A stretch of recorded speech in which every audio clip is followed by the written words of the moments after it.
말씀하시고 사건을 주시는데도 멈추지 않고 계속됩니다. 영적인 흉년은 육적인 흉년으로 이어지게 돼 있어요. 우리 인생에도 1차, 2차, 3차 흉년, 여러 흉년이 이어지는데요. 흉년 때문에 망하는 삶이 아닌 흉년 때문에 말씀이 들려 먹고 남았더라의 삶이 되어야 하겠습니다. 그러기 위해서 첫째로 흉년의 때에 말씀의 공동체에 머물러 앉아야 합니다. 38절이에요. 엘리사가 다시 길갈에 이르니 그 땅에 흉년이 들었는데 선지자의 제자들이 엘리사 앞에 앉은지라. 엘리사가 이제 갈멜산을 주요 기점으로 삼고 이제 다시 길갈의 말씀을 전하러 갔습니다. 흉년이 들었다고 해요. 이 흉년은 앞으로 나올 8장에 나오는 7년 흉년이라고 하지요. 기적의 이 사건들은 연대 기수는 아니고요. 엘리사의 사역을 주제별로 기록했기 때문인 거를 아시기 바라요. 길갈은요, 어떤 곳인가요? 여호수아 5장 9절에 보면은 애굽의 수치를 너에게서 떠나가게 했다 하는 그 유명한 길갈 있잖아요. 그런데 4번밖에 안 쓰인 북쪽 에브라임 산지의 길갈도 있어요. 네, 흉년의 피해를 많이 받은 곳은 팔레스타인의 기후 조건을 고려해 볼 때 에브라임 산지의 길갈로 봐야 할 것입니다. 그러면은 이제 흉년이 들은 이유가 짐작이 되지 않습니까? 금송아지를 섬기고 있는 북이스라엘은 오므리부터 아합과 또 아하시아와 여호람까지 4대를 이어지는 오므리 왕조의 악행으로 하나님이 반복해서 말씀하시고 사건을 주시는데도 멈추지 않고 악을 계속하고 있어요. 그래서 그러므로 이제 그 영적인 흉년이 육적인 흉년으로 당연히 이어지는 거죠. 기근과 결핍이 오면 늘 하나님과의 관계를 먼저 살펴야 합니다. 늘 흉년과 기근으로 우리를 연단하시는 하나님이시기 때문에 이 흉년은 하나님으로부터 등을 돌린 삶의 결론이에요. 그러니 엘리야 때도 가뭄을 허락하셨는데 이제 엘리사 때도 가뭄에 이어 기근으로 이어지는 흉년이 또 온 것입니다. 우리는 흉년의 악순환을 북한에서 보고 있어요. 어떤 흉년을 주셔도 회개하지 않고 또 다른 흉년을 불러오고 있습니다. 예. 미국 노스캐롤라이나 출신 선교사 제이콥 러버트 무스가 쓴 1900 조선에 살다는 최근에 2008년 이게 출간이 됐기 때문에 한 14, 15년밖에 안 됐어요. 그러니까 우리가 모르는 사실들이 굉장히 많이 있는데요. 그는 이제 1899년부터 1924년까지 20년 이상 양주와 춘천에서 교회 개척을 하고 선교 활동을 하고 학교 설립 등으로 그 당시 기독교 신자가 한 10,000명 가까이 되는데 큰 역할을 했다고 해요. 근데 이제 그 당시 생활상을 이제 조금씩 짚어드리려고 하는데 오늘 보면은 그 민며느리를 데려오려면은 $2가 필요한데 주막에 한 끼 식사값이 2센트이기 때문에 그거 부잣집도 말고 그 주막에 20끼 식사값만 주면은 데려올 수 있고 아주 가난하면 그냥 딱 2-3살부터 먹고 살 것이 없어서 시댁으로 보내져서 시댁의 노예로 이제 살게 되는 거죠. 그러니까 이제 너무 고된 학대로 희망이 하나도 안 보이니까 이제 우물에 빠져 죽어도 그냥 가만히 둘둘 말아서 산에 갖다 버리면 지체 없이 또 다른 며느리가 다른 여자가 들어오는 것이 하나도 이상하지 않은 나라가 우리 조선이라는 것이에요. 이건 보고 쓴 거예요. 이 무스 선교사가. 그러니까 너무 가난하니까 밥 한 끼로 노예로 보내고 가정이란 단어 자체가 1950년 정도까지 없었다고 해요. 이승만 대통령이 영안사전 만들려고 할 때 보니까. 그러니까 이제 그렇게 가난해도 남자들만 밥을 혼자 먹고 뭐 겸상 이런 거 없죠. 거기 남은 거를 여자는 부엌에서 이제 먹어야 되는 거예요. 그래서 흉년, 기근, 가뭄이 반복돼도 왕부터 서민에 이르기까지 누구도 길을 찾지를 못했어요. 그러니까 기독교가 들어오고 반만년의 흉년과 가난을 해결해 주었다는 것은 누구도 부정할 수 없는 사실인데요. 이게 이제 불과 수십 년 전 일입니다. 예, 저가 태어나서도 보릿고개, 쌀파동, 설탕파동, 가뭄이 오고 태풍이 오면 온 나라를 지금 리비아처럼 사라오 태풍, 그 유명하죠. 예, 그 겪었던 나라가 날마다 천재 재해가 그냥 없을 데가 없어요. 예, 그 똑같이 겪었던 나라가 지금 10위권의 우리나라와 똑같은 나라 아닙니까? 예, 예, 똑같이 재해가 오는데 지금 받아낼 실력이 된 거예요. 기독교가 들어와서 자아의식이 고치되니까 지금 아무리 태풍이 오고 가뭄이 와도 우리가 딸과 며느리를 밥 한 끼에 팔아먹고 그러지는 이제 않습니다. 그러니까 얼마나 이 진정한 개혁이 중요한지 아셨죠? 그러니까 리비아 홍수도 지금 이제 나라가 두 편으로 갈라 싸워서 이 나라 분열이 초래한 예고된 인재였다는 것이죠. 최대 산유국이지만 자원이 많다고 잘 사는 것도 아니에요. 그 재해안전경보 등 이거 하나도 작동되지 않았다는 거예요. 네. 늘 상대방 탓만 하고. 그러니까 우리 집에 각각도 마찬가지입니다. 여러분, 말씀이 들어가면 가난할 수가 없어요. 그 당시 북이스라엘에 선지자의 제자들이 지금 엘리사 앞에 딱 앉았다고 하잖아요. 너무 기특해 보이지 않습니까? 예, 여기서 앉았다는 그 움직임을 멈추고 한 자리에 머물다 뜻이에요. 움직임을 멈추는 것도 또 한 자리에 머물러 있는 것도 다 목적이 있는 행위잖아요. 제자들은 흉년의 문제에 대처하기 위해서 여기저기 분주하게 다니는 일을 멈추고 엘리사 앞으로 나왔어요. 그 가르침을 듣기 위해 그 앞에 자리를 잡고 앉았어요. 선지생도 공동체는 날마다 하나님의 말씀을 묵상하며 적용하는 훈련을 하는 학교잖아요. 흉년이라는 죽고 사는 문제 앞에서 사실 이런 공동체가 무슨 힘이 있어 보이겠어요? 당장 쌀한토를 만들 수 있는 게 필요한 상황인데 말입니다. 그러니까 흉년 앞에서 지금 떠나지 않고 남아있기가 더 어려운 공동체예요. 근데 하지만 43절에 보니까 그냥 흉년 때에 공동체를 떠나지 않고 있는 제자들이 그래도 100명이나 있네요. 지금 있잖아요. 그 금송아지 섬기는 베델과 단에 가면 밥 주죠. 녹봉도 다 주죠. 안 갔어요. 저마다 사연이 있고 이유가 달랐겠지만 결과적으로 그 제자들은 하나님의 말씀이 있는 엘리사 앞에 머물러 앉았습니다. 말씀의 공동체 안에 거했습니다. 물론 문제가 생기면 해결책을 찾아야죠. 그런데 그 해결책 중 하나가 가정을 떠나고 교회를 떠나는 게 되어서는 안 됩니다. 가정과 교회는 하나님이 말씀으로 세우신 공동체이기 때문이에요. 창세기 2장 24절에 남자가 부모를 떠나 그의 아내와 합하여 한 몸을 이룰지로다는 말씀으로 가정을 세우셨어요. 마태복음 16장 18절에는 주님이 베드로의 신앙 고백을 들으시고 너는 베드로라 내가 이 반석 위에 내 교회를 세우리니, 이 말씀으로 교회를 세우셨어요. 그러니까 가정과 교회는 그 모습이 때로는 연약하고 부족해도 하나님의 말씀으로 세우셨기 때문에 말씀의 공동체, 거룩한 공동체인 거예요. 따라서 가정과 교회는 문제가 생겼다고 떠나야 할 곳이 아닙니다. 문제가 생길수록 더욱 굳게 머물러야 하는 공동체예요. 부도 났다고 외도했다고 아프다고 그렇게 해서 떠나야 되는 공동체가 아니에요. 하나님의 말씀이 그 안에 있기 때문에 아무리 극심한 흉년 같은 문제가 와도 이제 붙어만 있으면 수지 맞는 공동체인 거예요. 이스라엘 어디를 가든 흉년을 피할 수는 없었어요.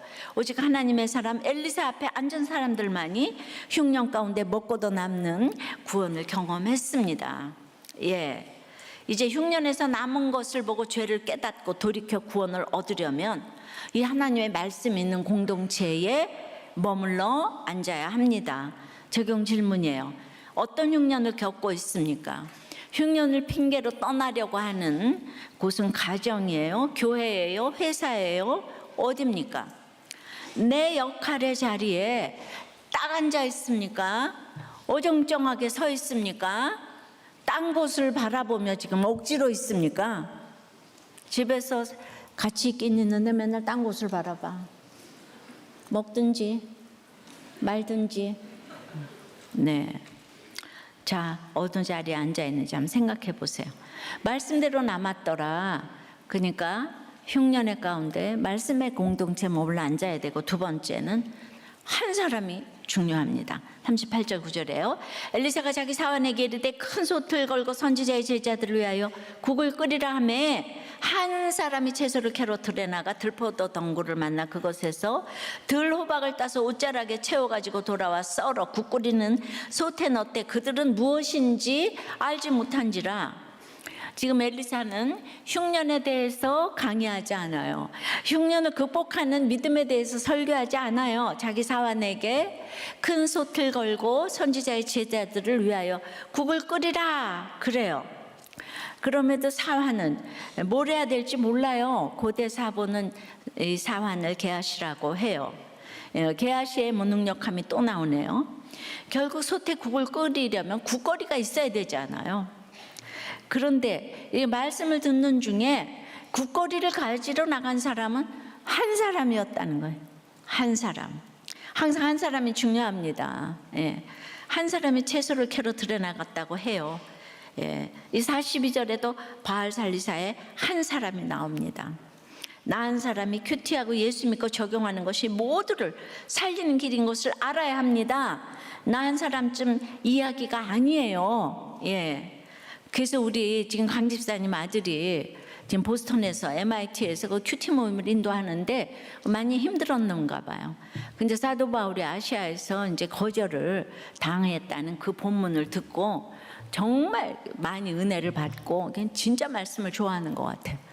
예, 이 공부도 잘하는 천재가 이렇게 말씀도 좋아하니까 야, 진짜 한 사람 나왔네 우리들 교회에, 이런 생각이 드는데 한 사람이 중요한 거예요. 그런데 흉년이 든 밭에 무슨 변변한 처소가 있었겠습니까? 들포도 덩굴을 만나 그것에서 들호박을 땄다고 해요. 호박이 아니라 들호박. 겉모습은 호박인데 유사 호박인 거예요. 독성이 있어서 먹으면 심한 복통을 지금 일으키는데, 그럼에도 그가 뭔지 모르고 옷자락에 채워가지고 돌아와 국을 끓이고 이를 무리에게 먹게 했다고 해요. 흉년이 들었을 때는 먹어도 되는지 안 먹어도 되는지 분별이 안 됩니다. 하와가 왜 선악과를 먹었겠어요? 너무나 먹음직도 하고 보암직도 하니, 예, 이렇게 유혹이란 이런 거죠.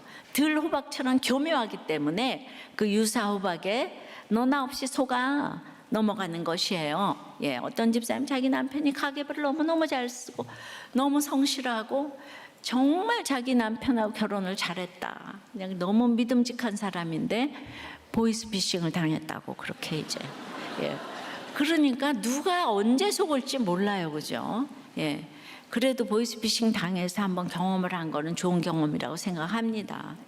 예, 금액이 어느 정도인지 제가 몰라서 그렇긴 한데요.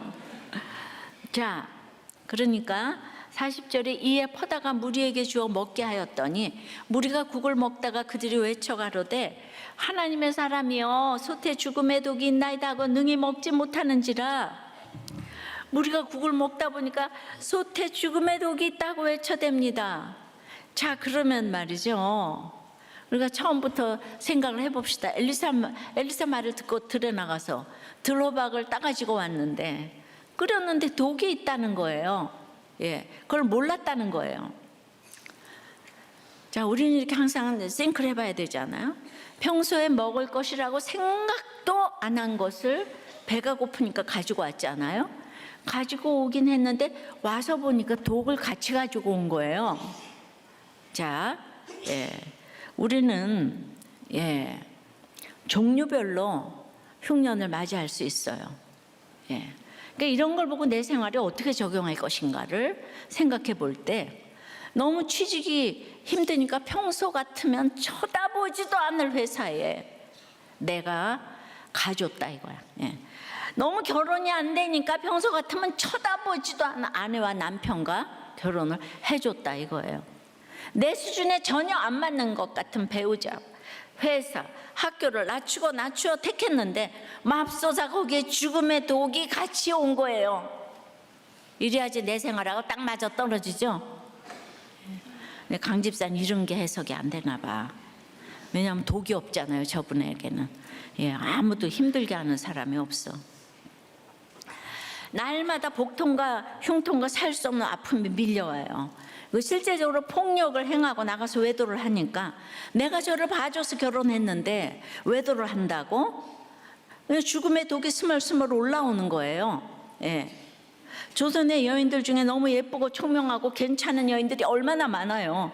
근데 시댁으로 팔려가서 버려져서 보쌈으로 사내들에게 잡혀가고 또 잡혀가고 이럴 때 죽음의 독이 올라오지 않겠습니까? 그래서 이제 우물에 빠져 죽었다고 늘 그 전래동화에 나오고 있죠. 이렇게 내가 모르고 그것을 가져올 수도 있지만은 교회 다니면서 인도받으면서 큐티하면서 결혼을 했는데도 딱 먹어보니까 죽음의 독이 있는 경우도 많아요. 신결혼이라고 했는데 독이 너무 많아 마음과 몸이 아파 고통이 너무 커서 지금 살 수가 없어요. 객관적으로 보면 살 수 없는 부부가 많아요. 근데 같은 솥에 밥 해먹고 사는 부부인데 그 결혼에 그 회사에 그 학교에 독이 같이 왔어요. 회사에서는 시기질투를 당하고 결혼에서는 외도를 당하고 학교에서는 왕따를 당하고 건강에서도 질병을 만나고. 자, 그럼 이제부터가 중요해요. 그 독이 같이 왔어요. 그러면 여러분 실패했어요. 우리가 말씀 없이 불신결혼해도 택자라면 거기서 주님을 만나야 해요. 일단 교회 왔다는 것만도 여러분 택자예요. 그러나 우리가 말씀 듣고 적용한 일 중에도 실패한 일이 얼마나 많은지 몰라요. 우리의 믿음의 분량이 작아서 실패하기도 하고요.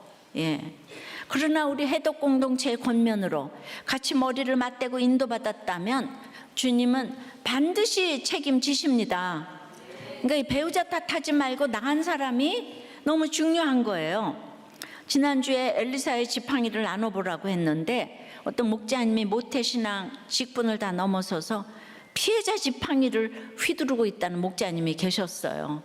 그렇죠. 이 피해의식이 있는 사람 제일 무섭잖아요. 근데 그걸 본인이 아신다는 거, 이게 참 괜찮은 것 같아요. 초호님은 그러므로 아내도 알 텐데 이런 지팡이를 내려놓으시라고 처방하셨어요. 모르겠죠. 그런 게 있어요. 이렇게 적용 한 사람이 엘리사 공동체에 있으니까 공동체의 그들이 같이 외쳐주는 거예요. 하나님의 사람에게 내 결혼에 독이 있어요. 내 직장에 학교에 독이 있어요. 하고 외치고 기도하고 나누고 목장에서 외쳐주는 거예요. 아니 공동체에서 만나 힘들어도 인도받고 결혼했다면 독이 와도 어쩌겠어요? 좋은 일 하려다 독이 생겼다면 그냥 독이 있어야 하고 외치면 돼요. 그냥 기도하면 돼요. 중보기도에서 목장에 가서 나누면 돼요. 그럼 하나님이 들으시고 도와주실 줄 믿어요. 왜죠? 엘리사 앞에 앉아서 말씀 들었던 공동체 아니에요. 금송아지 안 섬기고 말씀 섬기겠다고 와 있는 공동체인데 하나님이 잊으시겠어요? 자, 41절에 엘리사가 이르되 그러면 가루를 가져오라 하여 솥에 던지고 이르되 퍼다가 무리에게 주어 먹게 하라 하매 이에 솥 가운데 독이 없어지니라. 엘리사가 대단한 능력을 발휘한 것이 아니고요, 가루를 가져오라 그래요. 우리가 여리고 소금물 정화할 때도 그 여리고 더러움을 소금으로 정화했어요. 이 가루는 어떤 주석책을 봐도 무슨 가루인지 안 나와 있어요. 근데 흉년인데 뭔가 이렇게 특별하고 귀한 가루가 거기 있었겠어요?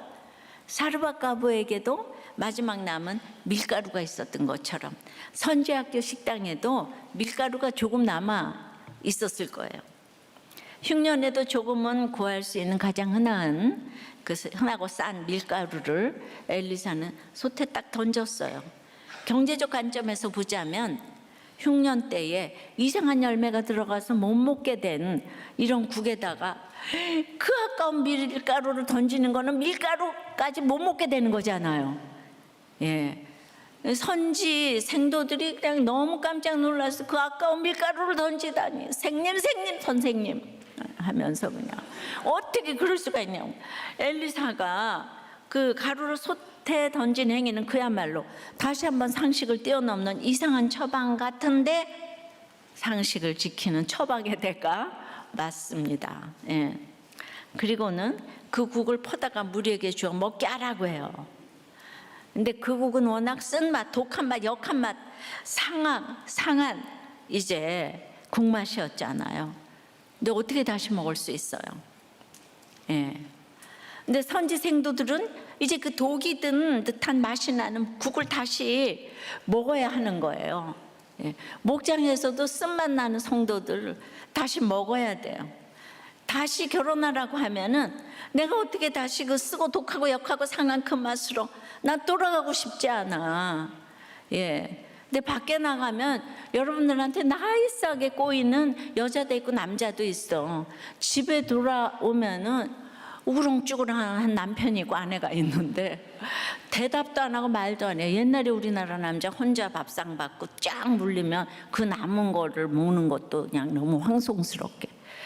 이 여자의 머리가 남자고 남자의 머리가 그리스도인데 반만년 내려오는 그게 하루아침에 사실 바뀌지 않았는데 바뀌어도 요새 너무 바뀌어서 이게 문제인 거예요. 예. 그러니까 이제 우리는 고정관념이 있잖아요. 도저히 난 그렇게 못 살아. 예.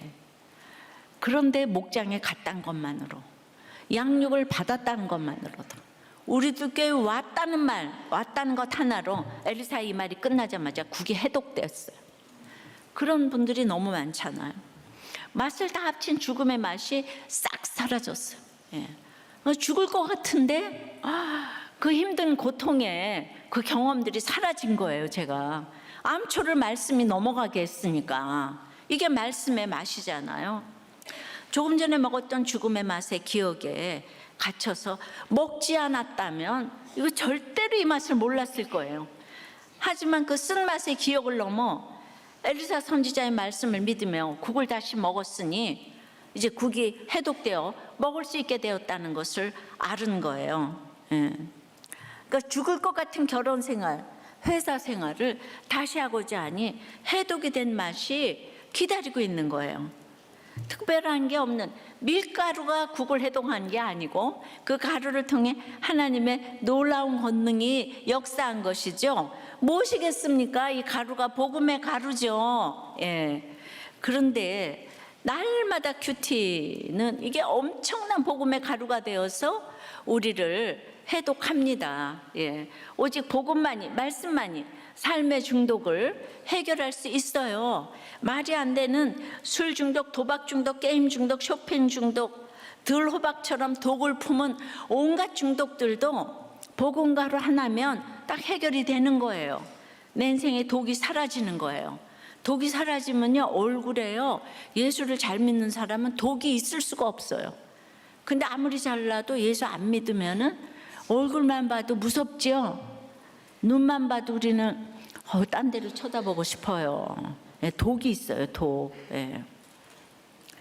그러니까 이제 청년부가 결혼을 하고 보니까 들어박이 너무 많아, 우리들 교회도. 그래서 속았다 할 사람이 한둘이 아니야. 그런데도 이혼을 하지 않는 이유가 바로 이거예요. 주님 도와주세요. 가루를 넣어서 도와주세요. 우리의 목장이 아무것도 아닌 가루 같으나 거기에서 다 살아나는 거예요. 그러니까 이게 모든 약재료를 가지고 이게 가루가 돼서 다 뿌려지니까 다 살아나는 거예요. 내 얘기를, 중독 얘기를 하면 딴 사람이 살아나는 거예요. 그러면 나도 살고 그 사람도 살아나는 거예요. 그러니까 이게 목장에서 오픈하면서 다 같이 이제 살리는 거예요. 스탠포드대 프레드 러스킨 박사에 따르면 용서란 그 나를 상처 입힌 사람의 행위를 그저 참고 기다리는 것이 아니라 과거를 자유롭게 흘러가도록 도와주고 현재를 치유하기 위해서 내가 내린 선택인 거예요. 그러니까 나 때문에 용서하는 거예요. 나 때문에. 너 때문에 용서하는 게 아니에요. 우리가 관계를 할 때 어디까지 용서를 해야 되는가가 늘 주제가인 거예요. 이제 이 사람은 전혀 안 되겠다. 이제 끊고 보내야 할 때가 아닌가. 끊임없이 싱크를 하는 거예요. 예. 모든 관계는 그래서 나 때문에 하는 거예요. 너 때문에 하는 게 아니에요. 너 때문에 하면 생색이 나서 아니야만 못한 관계를 하는 거죠. 그러니까 너를 이해하기 위해서 내가 끝없이 생각할 때 너를 이해하는 나의 지경이 넓어지게 되죠. 근데 내가 이해할 사람하고만 교제한다면 우린 관계의 폭이 너무 좁아지는 것이죠. 예.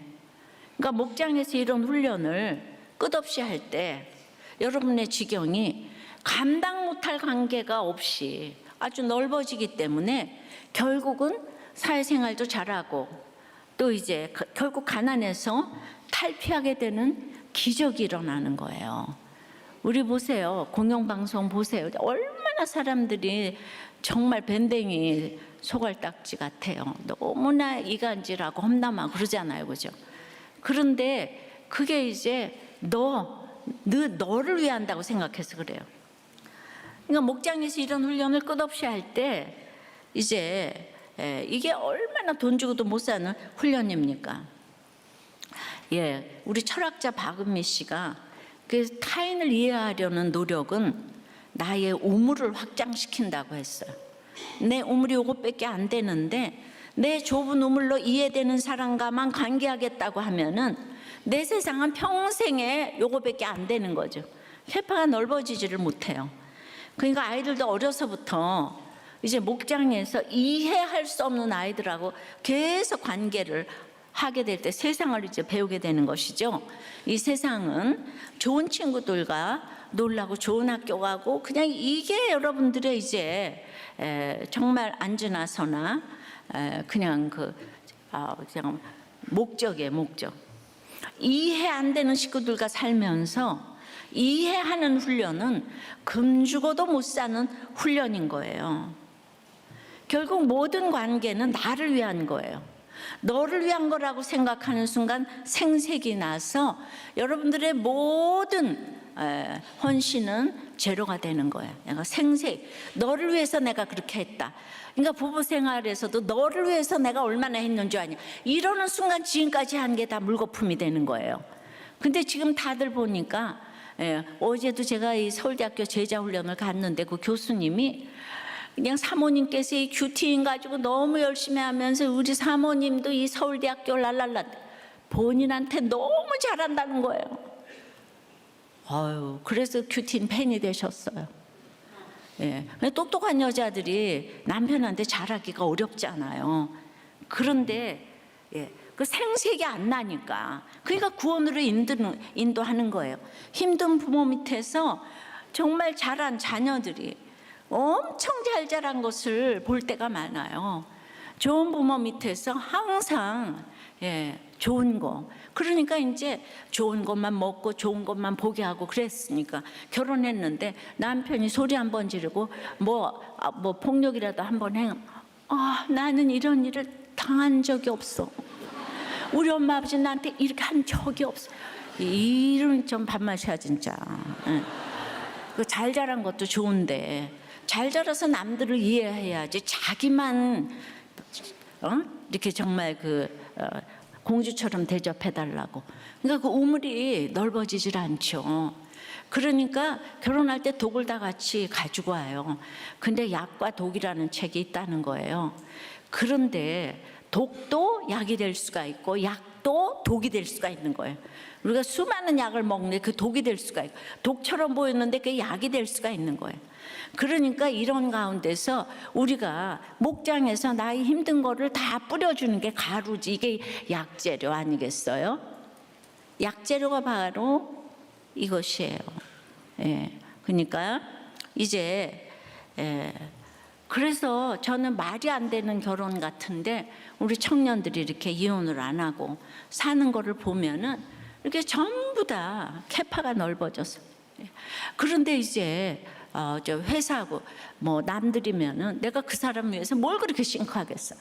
근데 식구니까 끝도 없이 싱크하게 되는 거죠. 저 사람이 왜 저럴까?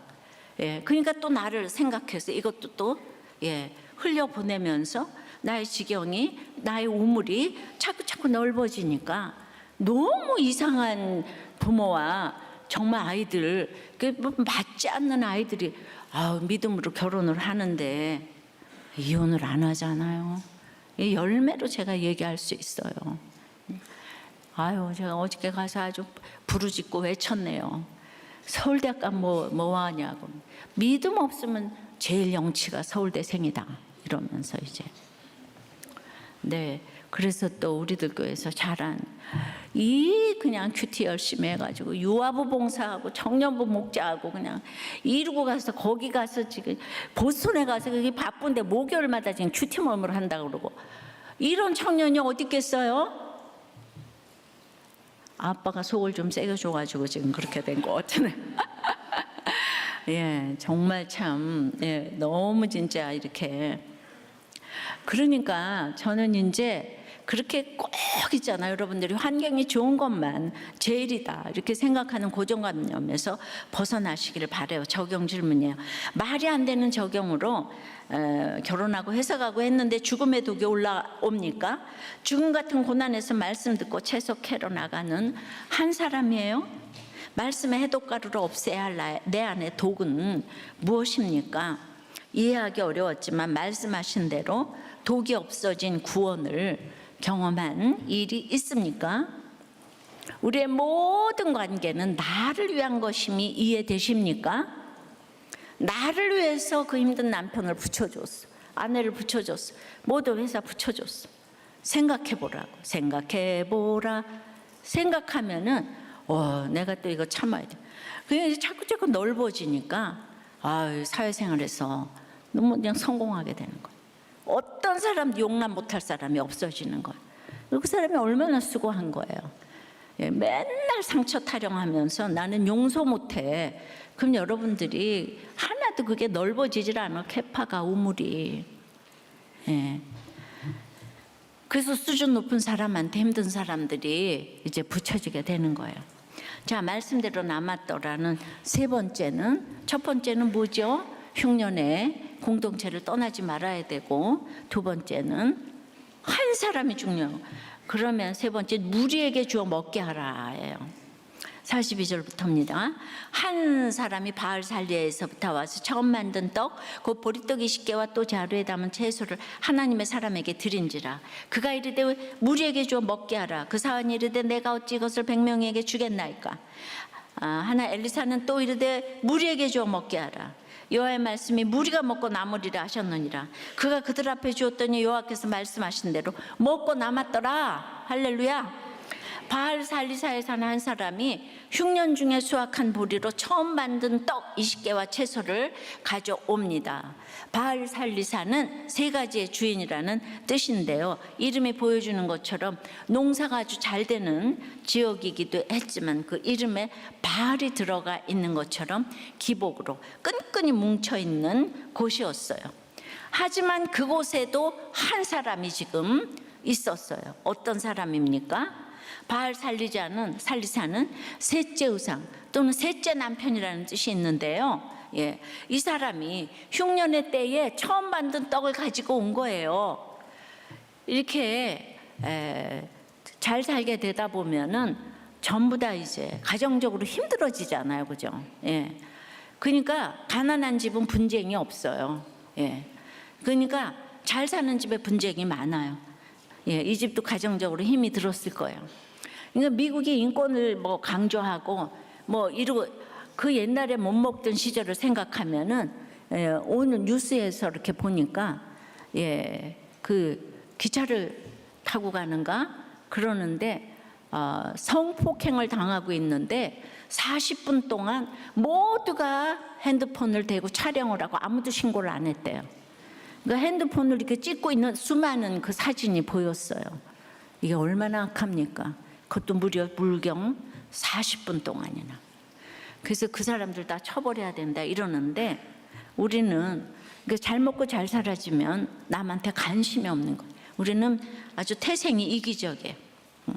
그런데 이 사람은 셋째 남편쯤 돼서 가정적으로 힘이 들었을까? 어쨌든 하나님의 사람을 찾아오는 한 사람이 되었어요. 본래 율법에 의하면 모든 곡식의 첫 소산은 여호와께 바치도록 되어 있었는데 불의하고 악한 북이스라엘 가운데도 이렇게 하나님의 율법을 지킴으로 그냥 그 하나님의 백성의 정체성을 지키려고 노력하는 사람이 바알 살리사에도 한 사람이, 길갈에도 한 사람이 있었는데 바알 살리사에도 한 사람이 남아 있었던 거예요. 우리 중에 한 사람이 드리는 경건한 예배가 전체를 살릴 수가 있는 거예요. 근데 이제 오늘 뭐라 그러냐 하면은 보리떡 20개와 채소 한 바구니를 무리에게 주어 먹게 하라. 무리에게 주어 먹게 하라. 무려 이제 4번이나 이렇게 나오는데, 예. 그런데 이제 그 42절에 이 말을 들은 사환이 내가 어찌 것을 100명에게 주겠나이까. 빌립도 그랬었잖아요, 예수님 때. 예. 아니 어떻게 20개 가지고 100명을 줄 수가 있어요. 근데 엘리사는 지금 주문을 외우듯이 무리에게 주어 먹게 하라. 무리에게 주어 먹게 하라. 예. 엘리사는 끊임없이 무리에게 줄 것이는가 생각하는데 믿음 없는 사환은 내가 어찌 이것만 부르짖어요. 예. 과거 우리나라에서 고참병이 하급자에게 1,000원을 주고 콜라 1병, 과자 3병, 빵 2개를 사고 500원을 남겨와라. 이제 그러면은 예, 그걸 집에 와가지고 부모에게 돈을 이제 뜯어간 거예요. 예. 그러니까 그때는 이제 그게 통화된 시대인 거예요. 엘리사의 사안으로서는 엘리사의 지시가 과거 우리나라 군대의 고참병 지시처럼 말이 안 되는 거다. 그러니까 이 게하시는 옳고 그름의 화신인 것 같아요. 늘 이래서 안 되고 저래서 안 되고. 예. 그래서 어찌미니까라는 그의 반문에는 그런 생각이 잘 반영이 돼 있어요. 그런데도 하나님은 왜 엘리사에게 이런 사환을 붙이셨을까요? 예. 우리가 다 그렇지 않습니까? 예수 믿고 주님을 따른다고 하면서도 하여튼 십자가 지라고 하면 입이 나오고 힘들다고 불평합니다. 그래서 그 사환의 모습을 통해서 내 모습을 보라는 거예요. 사환 욕하지 말고 내 모습을 보라고. 그래서 이제 흉년에 먹고 남으려면은 무리에게 주어 먹게 하라고 지금 4번이나 나오잖아요. 엘리사가 이렇게 이상한 처방을 내릴 수 있는 힘은 어디에 있습니까? 여호와의 말씀에 있죠. 하나님이 엘리사에게 말씀하셨어요. 그들이 먹고 남으리라. 예. 100명 되는 선지자 생도들이 다 먹고도 남을 것이다. 우리 인생의 그 어떤 흉년도 하나님의 사람을 돌보려는 이름 없는 한 사람의 그 애정과 사랑을 막지는 못합니다. 오늘의 주인공은 길갈과 바알 살리사의 한 사람이에요. 또한 그가 드린 드로박과 작은 떡 20개로 무리를 넘치게 먹이시는 하나님의 능력을 막지는 못해요. 흉년과 기근으로 우리를 연단하시는 하나님이지만 이런 흉년을 통해서 더욱 큰 사랑과 능력을 더해 주시는 하나님을 만나라고 이 사건이 온 것이에요. 그래서 우리의 우물이 커지라고. 예. 우리가 지금 계속 헌물을 드리라고 해, 민수기에서. 근데 이 헌물이라는 뜻 자체가 하나님과 절대적으로 가까워야 된다고 그랬잖아요. 하나님과 가까워야지 가서 뭘 정말 주워 먹게 할라 이런 마음이 들지. 그리고 하나님과 절대 가까워야 되고, 그러면 저절로 화목제가 되어서 화목제의 예물이 제일 많다 그랬잖아요. 예. 그러니까 처음 만든 떡을 드릴 만큼 경건한 바알 살리사의 믿음으로 공동체가 복을 받고 말씀대로 먹고 남은 거예요. 그러니까 하나님과 가까운 사람은 당연히 하나님의 것 11조 헌금도 자발적으로 잘하지만 그게 화목제가 돼서 목장 섬김도 자발적으로 섬기니까 여러분들에게 먹고 남는 역사가 일어나게 하신 줄 믿습니다. 예, 저는 목장 섬겨서 여러분들이 가난하게 됐다는 소리를 못 들었어요. 말씀대로 순종을 하니까. 오늘 먹고 남았더라. 무리에게 주어 먹게 하라 4번이나 나왔다고 그랬잖아. 그러면은 말씀하신 대로 먹고 남았더라의 인생이 된다는 거예요. 우리들 교회 열매로 지금은 자신 있게 말씀을 드릴 수가 있어요. 우리는 기본적으로 이기적이에요. 자기밖에 모르는 존재로 태어납니다. 그러니 흉년이라는 문제가 생겼을 때 자기만 살려고 아등바등하는 건 당연한 일이에요. 예. 그렇게 이기적인 사람들이 모이는데 하루들 가정이나 공동체나 사회가 편할 날이 있겠습니까? 그래서 여러분들이 불신자를 만나면 안 되는 거예요. 기본적으로 자기밖에 모르니까 우리가 맨날 정치인들 욕해도 그 자리에 가면 다 똑같아요. 다 기본적으로 악하고 음란하기 때문인데 평소에 잘 감추고 있던 원죄도 흉년이 딱 오면은 진짜 모습을 다 드러내는 거예요. 그래서 이제 하지만 이런 본성을 거슬러서 로마서 11장 24절 말씀처럼 하나님의 자녀가 된 성도는 흉년 같은 사건이 올 때 아무리 내가 먼저 살고 싶고 나만 살고 싶은 생각이 들어도 우리는 주신 말씀으로 다시 한번 생각을 하는 게 습관이 된 거예요. 그 공동체가 중요한 거예요. 나보다 공동체를 생각하게 돼요. 주님이 내게 주신 것을 무리에게 주어 먹게 할 때 주님이 그 마음을 받으시고 흉년 때에 말씀하신 대로 먹고 남는 후한 인생이 되게 하실 줄 믿습니다. 공동체가 있어야 되고 한 사람이 중요하고 정말 그 무리에게 줘 먹게 하라, 먹게 하라. 이러면은 여러분들은 말씀하신 대로 먹고 남았더라 인생이 될 줄 믿어요. 그래서 가장 중요한 거 여호와의 말씀인 거예요. 4장 맨 마지막에 키드바르 예흐와 예, 그러니까 여호와가 맨 끝으로 나왔어요. 제일 중요한 거, 예, 키드바 여호와의 말씀하신 대로 여호와 이게 위치하고 있는 거예요. 이 4장의 5가지의 기적이 여호와의 말씀 가운데 행해졌고 여호와의 말씀대로 다 이루어졌다는 것을 강조합니다. 그래서 우리들 이렇게 날마다 큐티대로 기도하고 상담하고 그냥 목장 이러다 보니까 하나님이 우리 다 먹고 남게 해주신 줄 믿어요. 예, 우리도 교회가 빚을 안 지잖아요. 예. 그러니까 교회 전체적으로는 부해졌어요. 여러분들 각자는 건강해지기 시작을 했고 그리고 여러분들 자체가 빚을 안 지기 시작을 했기 때문에 이게 다 같이 이렇게 먹고 남았더라 인생이 될 줄 믿어요. 안 되는 건 여러분들이 아직 말씀이 안 들리기 때문이에요. 예, 적용 질문이에요. 여러분은 예배가 회복된 한 사람입니까? 내가 어찌 이것을 이라며 지체들과 나누지 못하고 있는 것은 뭐예요? 시간이에요, 물질이에요, 뭐예요, 다 많잖아. 정말 내가 어떻게 이것을 할 수가 있어? 예, 목장이에요. 난 목장 못 섬겨. 예, 날마다 그러십니까? 자, 여러분의 집과 목장은 회독 공동체입니까? 갈등 공동체입니까? 예, 공동체 고백은 우리 모두가 해요. 어떤 환경에도 말씀하신 대로 남았더라가 아닌가 싶어요. 한 부목자님은 자기 인생은 교회는 연관이 없고 교회 다니기 전에는 회사 집 게임이 전부였는데 가족과도 대화를 하지 않고 남처럼 살았는데 예, 우리 모든 부부가 그래요. 다 남처럼 살아요. 예, 호르몬이 나올 때 2, 3년만 얘기를 하고 그다음에 다 말을 하기 싫어해요. 남자들은 먹을 것만 주고 잠자는 것만 좋아해요. 예, 그런 줄 알아야 돼요. 근데 그걸 잘해주니까 다 너무 좋다 그러잖아요. 그죠? 예. 그랬는데 남처럼 살았는데 부부 목장에 한 번만 가달라는 부탁에 참석을 했는데 찬송가 부르고 기도할 때 아무것도 하지 않았다. 다른 사람 이야기도 들리지 않았고 시간만 때우고 가야겠다.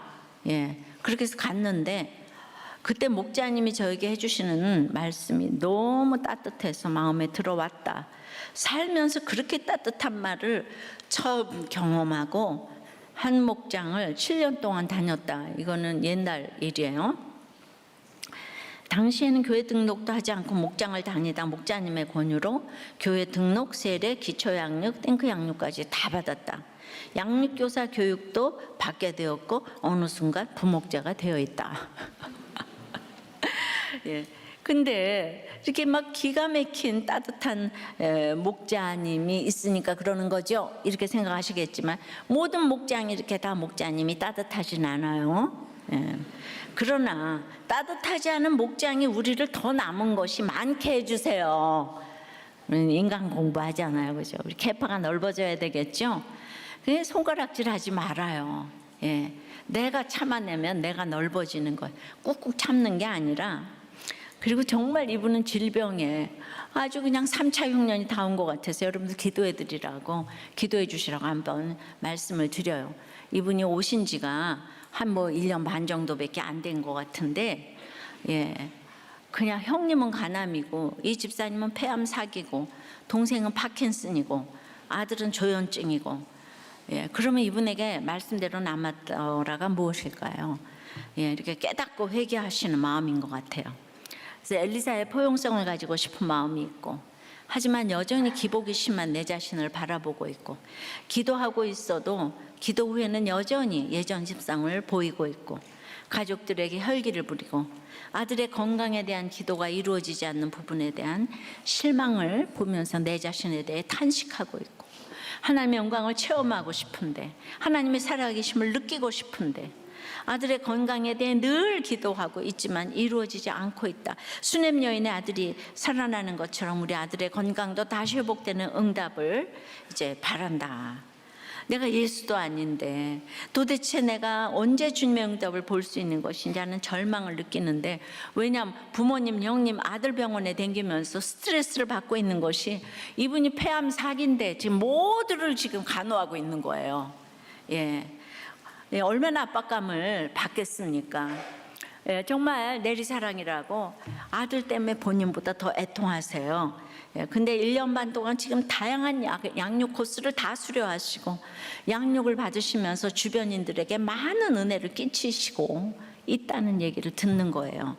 그러니까 목장도 꼬박 참석하시고 폐암 사기라는데, 목보 리플에는 거기다 이제 꼬박 또 리플을 다시더라고. 감사합니다.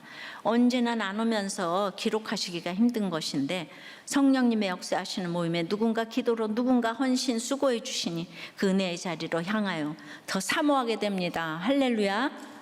목자님이 굉장히 훌륭하시니까 모건분이 이렇게 은혜를 받는 것 같아요. 그러니까 여러분들은 정말 기가 막힌 질병의 흉년 아니겠습니까? 그런데 늘 회개하면서, 그러나 예배는 하나도 빠지지 않고 나오면서 이랬을 때 먹고 남은 것이 있는 줄 믿어요. 또 하나에는 중학교 3학년 아이가 일주일 동안 절도 사기에 연루가 되었는데, 이 사건으로 그 아이가 교회를 오게 되었고, 이혼 위기에 부모님이 합치게 되었고, 아버지가 교회까지 출석하는 일이 있었는데, 그 아이가 일주일 동안 그 사건 때문에 이게 구원의 사건이 되고 있는 거잖아요. 그러니까 아이가 너무 그냥 모범생으로 잘 자라주는 거 좋겠지만 그리 아니할지라도 훨씬 넓어졌어요, 우물이. 그러니까 바로 이것이 내가 모든 것은 붙고 모든 것은 해결되고 이것만 응답이 아니라 되지 않았기 때문에 우리의 지경이 넓어진 게 너무 많잖아요.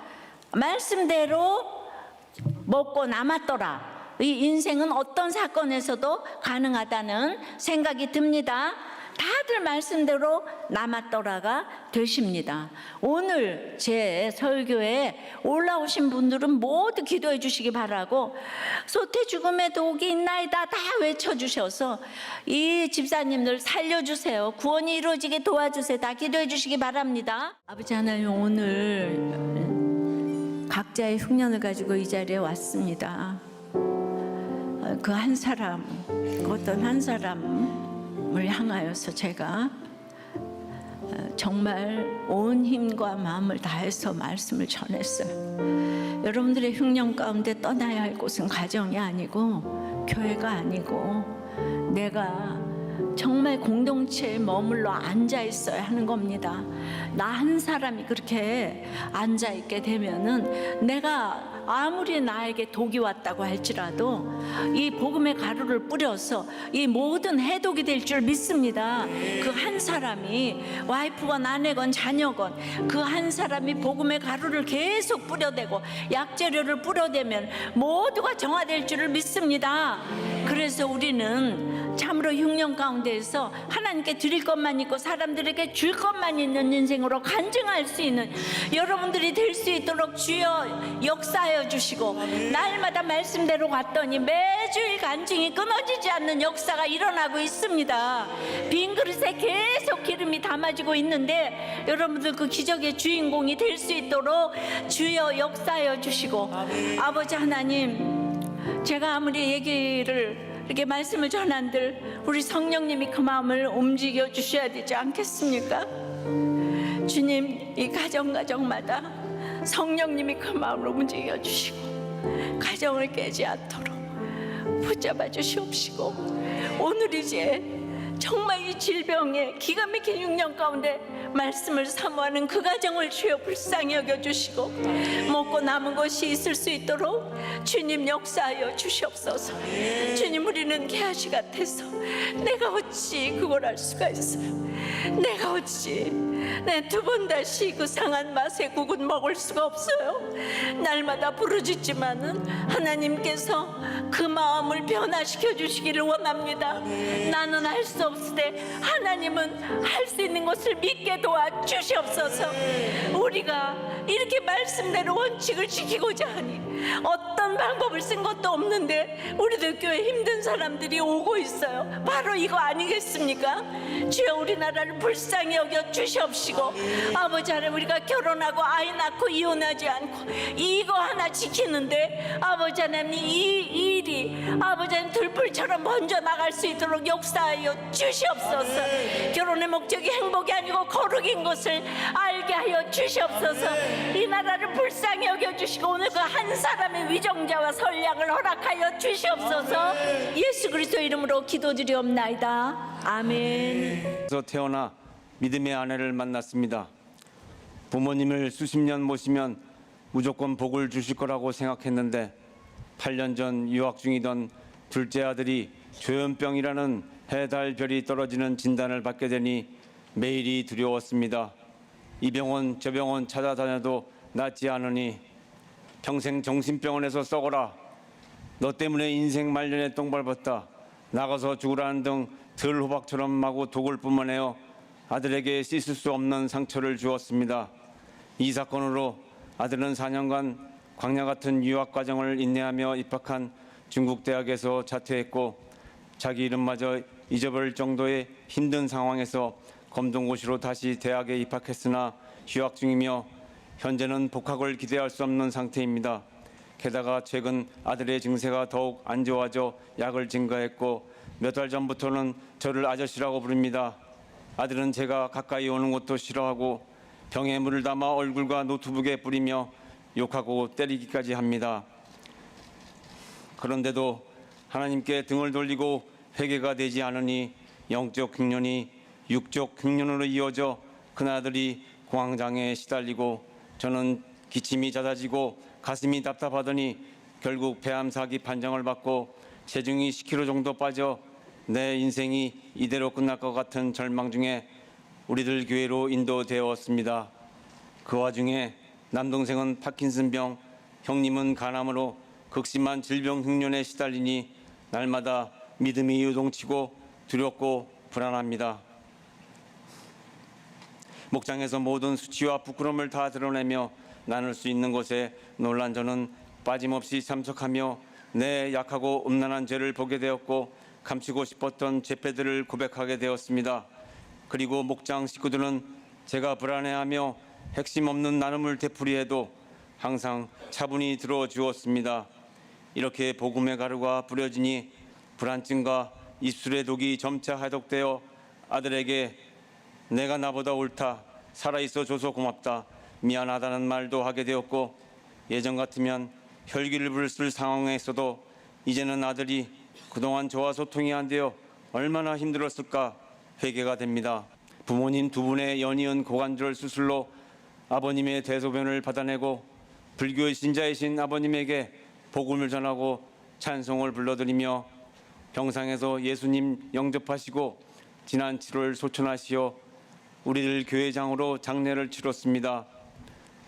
평소에 마음으로 믿는다고 하시던 어머님도 병상에서 영접 기도를 받으시고 아멘과 예수님 믿습니다 하시며 목사님을 따라 입으로 시인하셨습니다.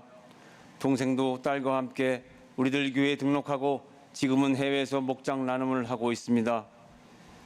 아들은 청년부 목장에 꼭 붙어가며 큐티를 하고 있습니다.